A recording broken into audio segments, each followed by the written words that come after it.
কেন $200 million F-22 এ দুইটা সস্তা প্লাস্টিকের টিউবের মতো জিনিস থাকে? কেউ কি টাকা মেরে দিয়েছে? অবশ্যই না। এগুলো আসলে ক্যানোপি জেটিসন রকেট, যা জরুরি অবস্থায় পাইলটকে বের হতে সাহায্য করে। এগুলোকে সিএডিস বা কার্ট্রিজ অ্যাকচুয়েটেড ডিভাইসেস ও বলা হয়। এগুলোর কাজ হলো যত দ্রুত সম্ভব ক্যানোপি উড়িয়ে ফেলা। সাদা রঙের হওয়ার কারণ হলো এগুলো সহজে দেখা যায়। যখন একটি ফাইটার জেট নিয়ন্ত্রণ হারায় বা আগুন ধরে যায়, তখন পাইলটের বের হওয়ার একমাত্র উপায় হলো ইজেকশন। উচ্চতায় এবং চাপের মধ্যে ক্যানোপি সবসময় সহজে খোলা যায় না, তাই একমাত্র ভরসা হলো এটিকে উড়িয়ে দিয়ে বের হওয়ার পথ তৈরি করা। আর এই সাদা টিউবগুলোই সেই কাজ করে।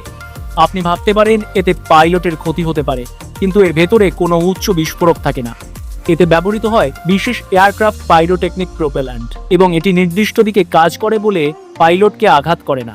আরও গুরুত্বপূর্ণ বিষয় হলো এটি ইজেকশন সিটের সাথে একসাথে এলোমেলোভাবে কাজ করে না। প্রথমে ক্যানোপি সরিয়ে দেয়, তারপর পাইলটকে বাইরে নিক্ষেপ করা হয়।